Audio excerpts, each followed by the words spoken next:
Welcome back. You're watching Commodity Champions, and India's green energy transition got a big push at the India Energy Week with over 650 companies exhibiting in the summit. I caught up with Saurabh Singh of Kearney.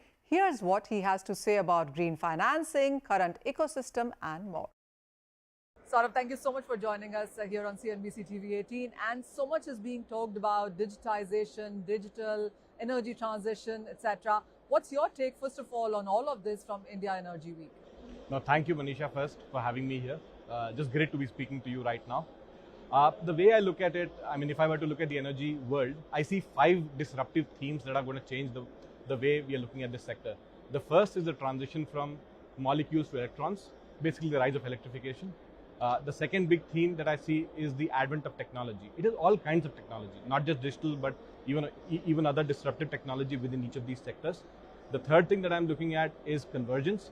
It is the convergence of the energy value chain. You have oil and gas players getting into the electricity business and vice versa as well. So it's a very, very interesting play. And the fourth thing is the rise of green financing, which I think could be a game changer in the overall sector. And last but not the least, I see a big shift in the positions that various players are taking across the value chain. So overall, a very, very interesting set of dynamics that are happening there. And in my mind, energy sector, which, if I may use that word, was considered staid and boring 15 years ago. There was a lot of question around young talent talking about, should I even be in this sector? Is it for me? Right now, you have young talent queuing up, literally queuing up and saying, I want to work in this sector because this is where we are really changing the world. If you're talking about the millennials and the Gen Zs, they are the ones who are talking about being part of hydrogen, being part of CCUs, being part of the overall decarbonization story, and believing that they're making a difference to the planet. Oh, absolutely. I think sort of when you talk about solar and EVs and nitrogen and hydrogen and various launches that we've seen, especially happen during, and collaborations in IEW clearly have a lot of push happen here.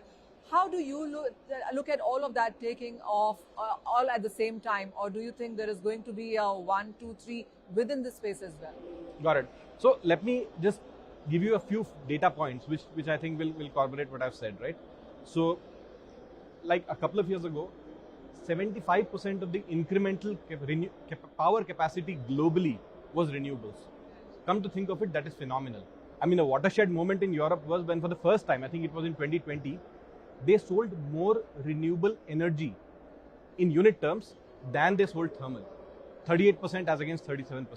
I mean, some of these things are basically showing that there's a change that's happening. Is everything happening at the same time? The answer is no. Of course, I think there are some trends which are more here and now, and there's also a bit of a geographical implication of it, right? So, for example, Europe obviously is way ahead in some matters. A geography like India, the dynamics are different for us, the requirements are different, and we are, kind of catching up. But the market is also rewarding those players. I think last year or so, the renewable energy shares went up by 142%, while the oil and gas shares went down by 38%. Now that is the kind of difference that's coming in. So if you ask me, the push on renewable energy, that is here and now. That's happening even as we speak. The push that's happening in India, right? $500 billion odd investment over this decade is phenomenal, and a lot of it is very, very real. There are similarly, EV, I would say, is again a phenomena which is catching up. Will it happen overnight? We don't think so. But I think by 2040, our expectation is that more than 50% of the vehicles sold will be EV by then. And then there is, of course, hydrogen, the big thing that everybody seems to be talking about. And incidentally, we are behind some of the largest hydrogen-related work that's happening in India, working with some of the best and brightest and some of the largest announcements that have been made.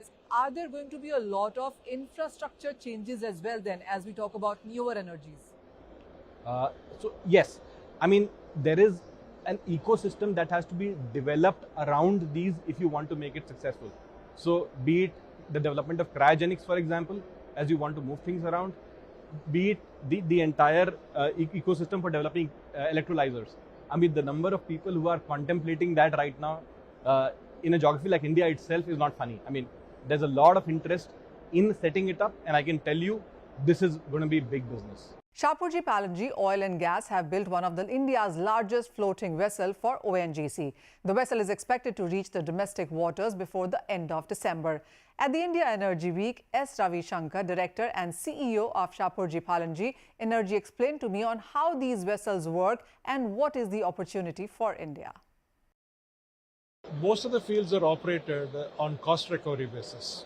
So the people are investing on the fields and they are recovering cost on putting up the Christmas trees or subsea architecture, drilling, etc. But what is happening is that we are coming in between.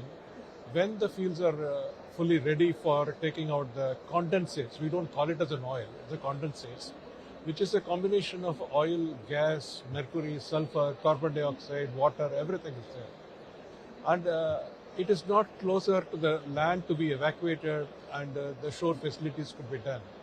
So we built these kinds of floating storage and offloading system. So we take those condensates through a turret mooring system. A turret mooring system is the one which is weather vaning. This FPSO will be stationed in the same place for any number of years, 15, 20 years. And whereas it will revolve around that place so that with the weather, waves and other things, it takes care of it. So we take the water out first, we purify the water, add certain chemicals, inject them back into the wells to get more power for the wells to lift oil. What is the cost of doing this? I mean, for making something like this to cost of production or processing, as you might call it, what is the break-even like? Okay, it's simple thing is that these are all built to the specification of that particular field.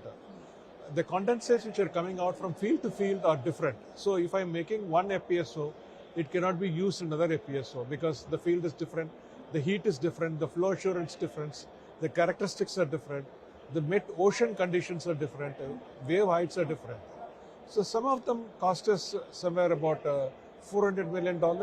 It goes up to $3 billion, the cost of making one.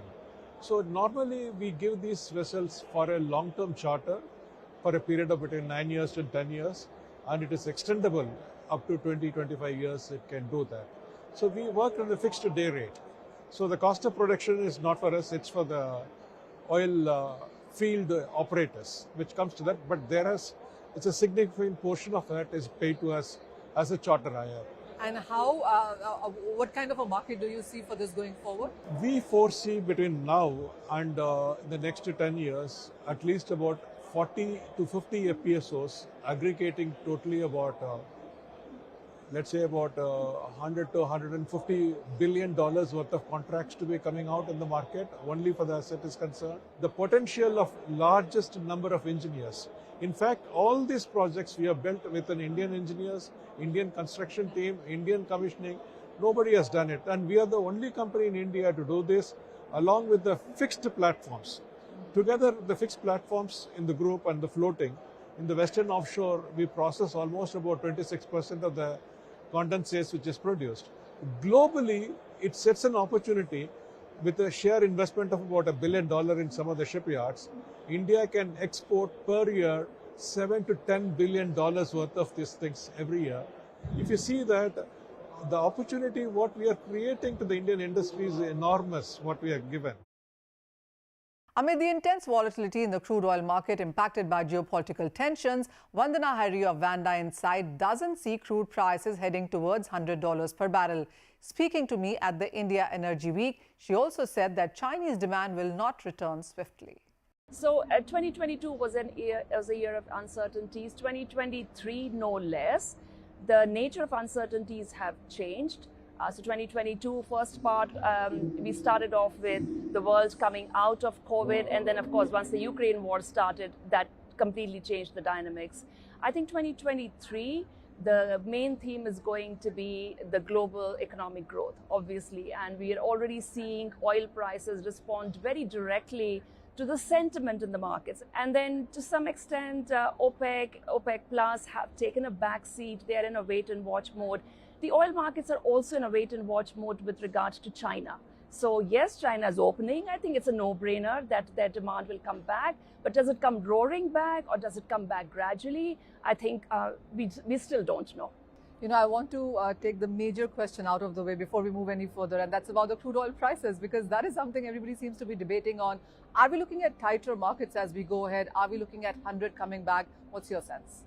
So I'm not in that camp of Uber bulls calling for $100 a barrel. And the reason for that is that I do not expect Chinese demand to come back, bounding back so fast that it takes everybody by surprise, especially OPEC Plus. And the other reason is that OPEC Plus does have some spare capacity. They reduced their target by 2 million barrels per day. Actual supply reduction is, of course, much less. It's closer to about 500,000 barrels per day. But they could put that amount of oil back into the market. I think we'll also see some sort of price elasticity in terms of demand. So global economy is not going to do as well this year. So we will see a little bit of drop in demand from other parts of the world, which will also offset China's coming back. So 100 plus, of course, never say never, but I hope not, and I don't think so. With that, it's a wrap on this edition of Commodity Champions. News continues.